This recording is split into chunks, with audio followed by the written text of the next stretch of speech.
ვატიკანის საიუბილეო თარიღთან დაკავშირებით რომის პანთეონში გორის ქალთა კამერული გუნდის სოლო კონცერტი გაიმართა. გუნდმა თეონა ცირამუას დირიჟორობით ქართველი კომპოზიტორების მიერ შექმნილი სხვადასხვა ჟანრის ნაწარმოებები და საგალობლები შეასრულა. კონცერტი კულტურის სამინისტროს მხარდაჭერით ჩატარდა საღამოს საქართველოს კულტურის მინისტრი თინათინ რუხაძე და პარლამენტის კულტურის კომიტეტის თავმჯდომარე გიორგი გაბუნია დაესწრნენ. საიუბილეო წელი იტალიის დედაქალაქში ყოველ 25 წელიწადში 1300 წლიდან აღინიშნება. წელს საქართველოს წმინდა საყდართან, საქართველოს საელჩოსთან თანამშრომლობით ვატიკანის საიუბილეო თარიღის აღსანიშნავ ღონისძიებებში პირველად მონაწილეობს. ქეთევან ქარდავა გვერდდება ახლა პირდაპირ ეთერში სტუმრებთან ერთად და ღონისძიების შესახებ უფრო ვრცლად მოგვიყვება. დილა მშვიდობის, ქეთევან, მოგესალმებით. მოგილოცავთ ამ ძალიან დიდ წარმატებას მიულოცავთ თქვენ სტუმრებს და უფრო დეტალურად რომ მოგვიყვეთ, თუ როგორ ჩაიარა გუშინდელმა ღონისძიებამ პანთეონში. ძალიან ბედნიერი ვარ წარმოგიდგინოთ იტალიის დედაქალაქიდან ადამიანი, რომელმაც გუშინ ძალიან დიდი რამ გააკეთა საქართველოსთვის. ჩვენ ყველანი ვიყავით ძალიან ამაყები და ამის ერთადერთი მიზეზი იყო თეონა ცირამუა. თქვენს წინაშეა თეონა ცირამუა, გორის ქალთა გუნდის ხელმძღვანელი, სამხატვრო ხელმძღვანელი, მუსიკოსი, დირიჟორი. თეონა არ მიყვარს ძალიან, როცა ამბობენ, რომ აი ვერ გადმოვცემთ სიტყვებით, რაც ნახეთ და მოვისმინეთ. ჩვენ ყველა სიტყვა გვემეტება შენთვის და ვიწყებთ მადლობით. აი მადლობა ყველა წუთისთვის და იმ ემოციისთვის, რაც გუშინ დაგვიტოვე. დარბაზი იყო დამუნჯებული. მართლაც დამუნჯებული იყო, არ იცოდნენ რა ეთქვათ და როგორ შეემკოთ თეონა და ამბობდნენ, რომ აი თქვენ ბედნიერები ხართ, რომ გყავთ ასეთი მუსიკოსიო. შენთვის რა იყო? აი ეს მუხტი იგრძნობოდა თუ არა დარბაზიდან, რაღაც გარემოც ისეთი იყო, ეს მოხდა პანთეონში 1 საათის განმავლობაში.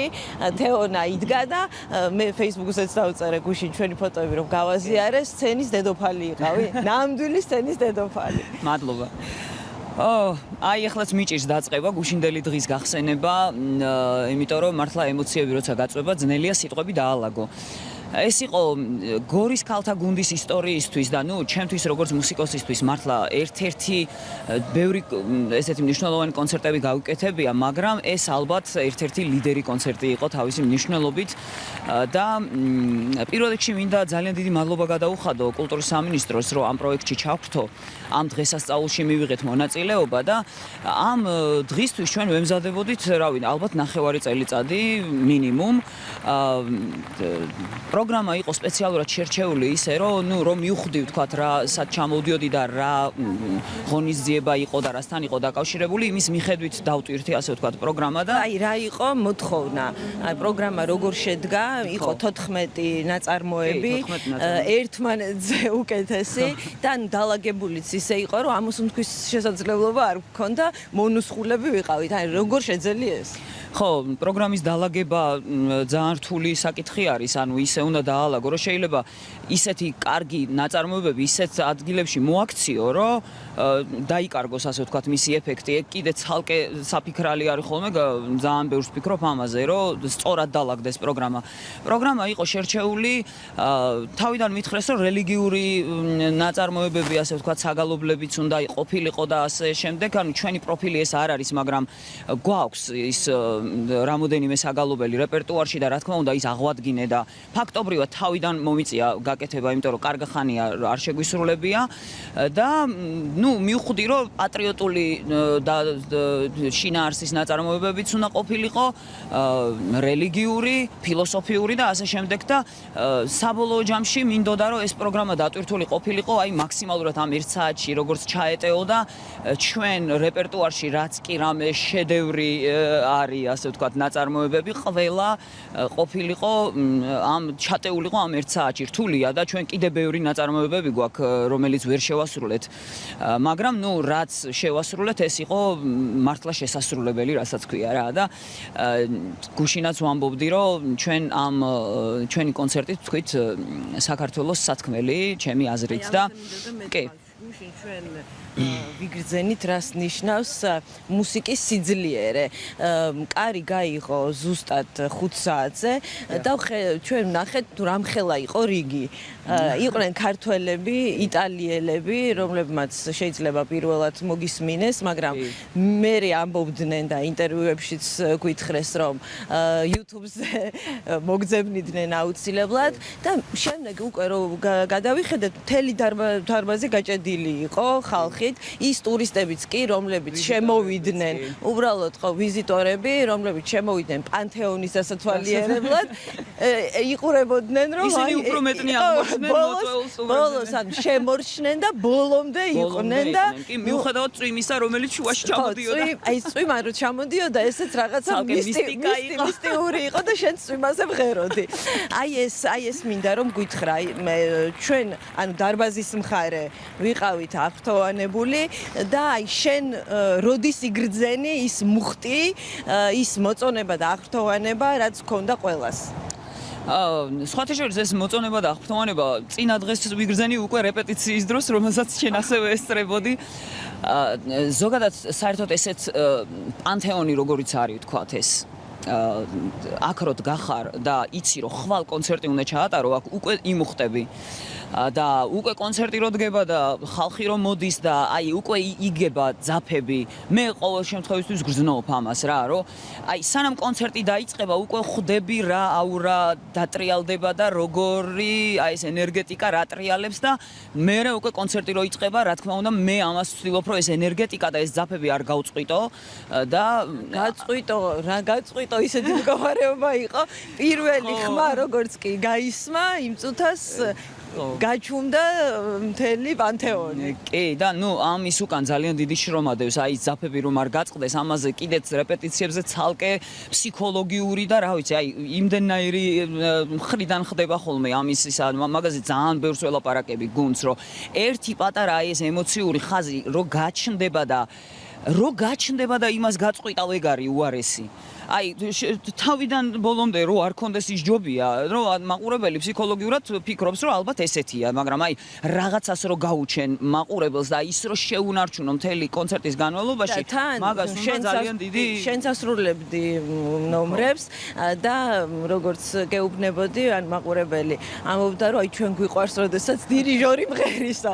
ანუ ამ ყველაფერს შენ გრძნობ დასაწყისში ზურგიდან. კი, აი ზურგიდან გრძნობ აბსოლუტურად ყველაფერს. აი, ჩემთვის საერთოდ არ აქვს მნიშვნელობა მიტრიალებული რო ვარ. აბსოლუტურად უკანაც მაქვს ეს თვალები და ყველაფერი. თითქოს აი ორი აქეთ იყო ხანგრძლივი აპლოდისმენტები და მე ერთმანეთს ასწრებდნენ სტუმრები იმისთვის, რომ შეგხებოდნენ, ხო ნამდვილი იყავი და გაეზიარებინათ აი ეს შთაბეჭდილება, აი რას გეუბნებოდნენ იტალიელები და რაც მთავარია, უნდა აღინიშნოს, რომ ძალიან ბევრი ქართველი ემიგრანტი იყო. მათთვის შენი აქ ყოფნა დამატებითი ამბავია და საჩუქარია, რომელიც კულტურის სამინისტრომ ვატიკანთან ერთად გაუკეთა მათ. კი, ჩემთვისაც ძალიან მნიშვნელოვანი არის, როცა ემიგრანტებს ხვდები და ჩვენთვისაც საჩუქარი არის ეს, რომ როცა გიწევს სხვა ქვეყანაში მყოფ ქართველებს, რომ მოეფერო და გაუზიარო აი ეს რაღაცა ქართული ენერგეტიკა რო ჩამოუტანო და გადასცე. ეს ბედნიერებაა, რა თქმა უნდა. და მუსიკის ნუ რა თქმა უნდა, რა ვიცი, სიყვარულს გვიხსნიდნენ მეც და ჩემ გუნდის წევრებს. როგორც ხდება ხოლმე, ფოტოებს იღებდნენ და ასე შემდეგ და ძალიან გამიხარდა ენიო მორიკონის თავმოვალი მოვიდა. და ნუ გაოცებული იყურებოდა და აპირებს თუ არ ცდები, როგორც მახსოვს საქართველოს ჩამბრძანებას და იმედია იქაც შევხვდებით. და ნუ ძალიან ბედნიერი დღე იყო რა, მართლა გუშინ. ჩვენ შენთან ვისაუბრეთ, მაგრამ ანსამბლის წევრები რას ამბობდნენ, როგორი კმაყოფილები იყვნენ ისინი, აი ყველაფრით რაც. ხო, ანსამბლის წევრები მინდა გითხრათ, რომ სხვათა შორის მინდა გითხრათ, რომ ძალიან ბევრი, ასე ვთქვათ, პროცენტი, სუყე პროცენტი ახლები არიან. ესენი არიან ჩემი ბავშვთა გუნდიც ყავს მე პარალელურად და ზრდი სპეციალურად გორის ქალთა გუნდისთვის კადრებს და ბავშვთა გუნდიდან ვარჩევ საუკეთესოებს, ასე ვთქვათ, რომელიც მე მიმაჩნია და ასეთი 1-30% იყო გუშინ, რომელიც პირველად მღეროდა თუნდაც სოლოებს. აი კირიე ლეისონი მაგალითად დაიწყეს პანთეონში და თან პანთეონში და ხო იმხელა ის ასე ვთქვათ დავაკისრე პასუხისგებლობა ამ ბავშვებს, მაგრამ ნუ თუ არ დაიწყე ისე არ გამოვა არაფერი და გაართვეს თავი არაჟო. გაართვეს თავი კი და აქედან მინდა მადლობა გადაუხადო სულ ყველას და მე ვგრძნობ მე მათ გვერდით ვარ და ისინიც გრძნობენ რომ მე მათ გვერდით ვარ და ჭირშიც და ლხინშიც ყოველთვის გვერდით დაუდგები და მეც გრძნობ რომ ისინიც ჩემთვის არიან ძალიან მომართულები და მართლა რო იტყვიან ხოლმე რაღაცა ისეთი არ მინდა გამომივიდეს, მაგრამ მართლა ერთი გუნდი ვართ ჩვენ რა. რომ არა ერთი გუნდი ვერ შედგებოდა გუშინდელი კონცერტი. ჩვენ ახლა ყავს ასევე სტუმარი დილას. მოვედით მაშინ, როდესაც ჯერ გათანებულიც არ იყო. საქართველოს ელჩი წმინდა საყდართან ვატიკანში ჩვენ საუბრობთ კონცერტზე, საუბრობთ თეონაზე, მაგრამ რომ არა საელჩო კულტურის სამინისტროდან თქვენი ჩართულობა ამ ყველაფერში ვერ შედგებოდა ეს ყველაფერი.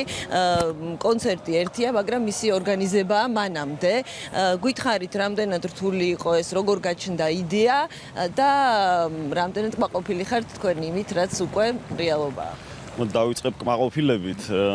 რო არ ვიყოთ კმაყოფილი არ შეიძლება, იმიტომ ის იყო ნამდვილი ქართული კულტურის ფურორი, უდიდესი წარმატება. ახსენა უკვე ქალბატონმა, ამის შემდეგ ჩვენ საქმიანობის გაკეთება ბევრად უფრო გვიადვილდება. იქ ისეთი ხალხი იყო წარმოდგენილი, რომელთანაც აუცილებლად გავაგრძელებთ ურთიერთობას. მადლობთ თქვენ ამისთვის. ეს არის ჩვენთვის მართლა მაშველი რგოლი, რომ ჩამოვაყალიბოთ ის კომუნიკაცია და ის ურთიერთობები, რაც ჩვენი ქვეყნისთვის აუცილებელი. რაც შეეხება თვითონ კონცერტის ორგანიზებას, მოგეხსენებათ საიუბილეო წელიწადია და ამ წლის ფარგლებში ყოველკვირეულობით რაღაცა ღონისძიებები იმართება და ნუ ეს ინიციატივა გაჩნდა მანამდე.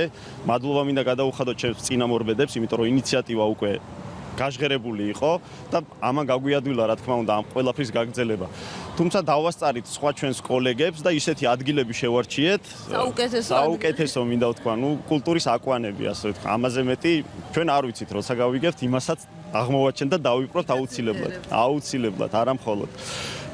გამომდინარე იქედან, რომ სტუმრების რაოდენობა ძალიან ბევრი იყო, იმაზე მეტი იყო, ვიდრე მოველოდით და მართალი გითხრა, გაგვიჭირდა მართვა. ნუ ცოტა ქაოტური, მაგრამ ნამდვილად ქართული გემრიელი კონცერტი გამოგვივიდა. მე ძალიან კმაყოფილი ვარ ამით, სტუმრები ძალიან კმაყოფილები არიან ამით და მე მგონი ეს შესაძლებლობას მოგცემს კიდევ ბევრჯერ გავიმეოროთ ანალოგიური წარმატებები ევროპის ერთ-ერთ შუაგულში. რაც ახსენეთ, ანუ მასპინძელი მიხვდა ვისთან აქვს საქმე. ნამდვილად. და ამიტომ ახლა უნდა ყველა კარი იყოს ჩვენთვის ღია მუსიკაში. ჩვენ ვამბობდით, რომ ქართული კულტურა არის საუკეთესო ელჩი და ხიდი ქვეყნებთან, ევროპასთან, სასაუბროდ და გუშინ თქვენც აღნიშნეთ, რომ ჩვენი ხმა უნდა ისმოდეს ხმამაღლა. ანუ რა თქვა ქართულმა მუსიკამ გუშინ, რა თქვა თეონა ცირამოამ და ჩვენ სულ ყველამ ერთად როგორ წარსდექით, ანუ რა იყო ის მთავარი, რაც გვინდოდა რომ აკაშღერებულიყო მუსიკის გარდა. ჩემი აზრით ეს იყო ის, რომ ჩვენ არა ევროპისკენ ვიხწვით, არამედ ჩვენ ევროპა ვართ და ეს დავადასტურეთ ევროპის კულტურულ აკვანში ჩვენი ხმამაღალი ხმის გაჟღერებით. ამაზე მეტი სათქმელი რაღა უნდა ვთქვათ, აღარ ვიცი. მე მგონი ეს ძალიან გაგვიადგილებს იმ გზის გავლას, რაც მომავალში გვაქვს დაგეგმილი, რაც შეიძლება სწრაფად დავიპყროთ თითოეული ჩვენი ევროპელის გული და აუხსნათ, გავაგებინოთ, რომ ჩვენ დასამტკიცებელი არაფერი არ გვაქვს. ჩვენ ევროპელები ვართ. ევროპელებს ამ პროექტში ან დავასრულეთ თქვენი კონცერტი, მაგრამ წინგველის კიდე უფრო დიდი ღონისძიება და ასევე მინდა ვისაუბროთ იმ კონცერტზე, რომელიც არის დაგეგმილი 23-ში და ასევე პანთეონთან ერთად ძალიან ისტორიული, მნიშვნელოვანი და პაპი ფრანცისკეს ყველაზე საყვარელი ეკლესია, სადაც ის არის დაკრძალული. იქ გაჟღერდება ქართული გალობა. სხვათა შორის ჩვენ ამით დავიწყეთ, ამით შევძელით ვატიკანის დარწმუნება, რომ ეს მნიშვნელოვანი ისტორიული მონუმენტები ჩვენთვის გამოეყო. იმიტომ რომ მოგეხსენებათ პაპი ფრანცისკე საქართველოს დიდი მეგობარი იყო და განსაკუთრებით ამ გუნდის, რომელიც შეასრულებს მისი ხსოვნისადმი მიძღვნილ საღამოს. აი ამ მოტივით დაგვთანხმდნენ და შევძელით მათი დათანხმება, რომ ჩვენთვის მოეცათ ეს შესაძლებლობა. მნიშვნელოვანია, რა თქმა უნდა, იმიტომ რომ სხვა დონის სტუმრები იქნებიან წარმოდგენილი, კარდინალები და ასე შემდეგ და ეს კიდევ უფრო პოლიტიკური ნაბიჯია, მოდი ესე ვთქვათ, რომ ჩვენ სახელმწიფოებს შორის ისედაც მრავალწლიანი 30 წელზე მეტი დიპლომატიური ურთიერთობა გაგვაჩნია, ისტორიულ და კულტურულ ურთიერთობებზე აღარაფერს ვიტყვი. და ეს ურთიერთობა რომ შევინარჩუნოთ და კიდევ უფრო საყდარს ქონდა ყოველთვის განსაკუთრებული დამოკიდებულება ჩვენი პატრიარქის მიმართ. კი ბატონო. და ახალი პაპის ახალ პაპთანაც ქონდა უკვე კომუნიკაცია. კი, ახალი პაპი გამოირჩევა პაპ ფრანჩისკეს იდეოლოგიური გაგრძელების მიმართულებით, ამ მისი გუნდის წევრია, მოდი ესე ვთქვათ, და მე მგონი ეს ურთიერთობა პოზიტივისკენ შეიძლება კიდევ მეტად. ჩვენ ამის სურვილი და იმედი გვაქვს და გრძნობთ იქედანაც, ასე ვთქვათ, ანალოგიურ სითბოს. და ვეპატიჟებით ემიგრანტებს აუცილებლად, არა მხოლოდ ემიგრანტებს, ყველას, იტალიელებს, ჩამოსულ სტუმრებს, ტურისტებს და ემიგრანტები თავისთავად. მათი გულმხურვალე მხარდაჭერის იმედი გვაქვს და ველით ყველას დღეს ბაზილიკა სანტა მარია მაჯორეში 8 საათზე, დღეს არა 23-ში, ბოდიშით 23-ში. არც მივიდნენ, მაგრამ ჩვენ არ დავხვდებით. დღეს დავხვდებით, სხვათა შორის ვიქნებით, იმიტომ რომ რეპეტიცია გვექნება. შესაბამისად, ვინც მივა, ისიც შეიძლება აღარ წამოვიდეს და ხვალამდე დარჩეს. 23-ში კიდევ ერთხელ გაჟღერდება ქართული მუსიკა და ჩვენ კიდევ ერთხელ ვიქნებით ძალიან ამაყი იმის, რომ ამ ყველაფრის ავტორი და შემსრულებელი ვართ ჩვენ და დარწმუნებული ვარ, ძალიან წარმატებული იქნება ეს კონცერტი. ძალიან დიდი მადლობა თქვენ და როგორც ვიცი, კიდევ გაგვთ დაგეგმილი არა ამ პროექტის ფარგლებში, არამედ ზოგადად მომავალი წლის მანძილზე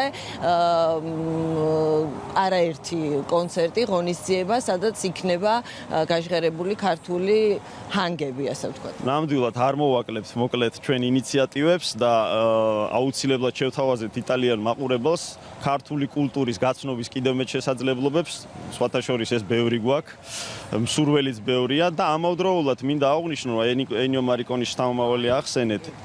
და ინტერესი არის უკვე საქართველოში გავმართოთ მათი ასე ვთქვათ საღამოები რა და ეს არის დიპლომატია, მეტი არაფერი. ეს არის ურთიერთობა, ეს არის ცოცხალი და აი გემრიელი საქმე, რაც ყველას მოგწონს. აი ზუსტად რომ ყველას თანაბრად ანიჭებს ბედნიერებას. და დიდი მადლობა სხვათა შორის არ დამოვიწყდეს, აღნიშნულ უნდა გაუსვა ხაზი კულტურის მინისტრს განსაკუთრებული მადლობა, იმიტომ რომ ის იყო ერთგვარი სულის ჩამდგმელი და მამოძრავებელი ამ ყველაფრისა და ამან გაგვიადვილა ასეთ მაღალ დონეზე ამ ღონისძიებების ორგანიზება. ერთი უკვე ჩავატარეთ და წინსწრებით ვიძახი, რომ ღონისძიებების უკვე დარწმუნებული ვარ, რომ ისიც ფანტასტიკურ წარმატებას მოუტანს ჩვენს ქვეყანას.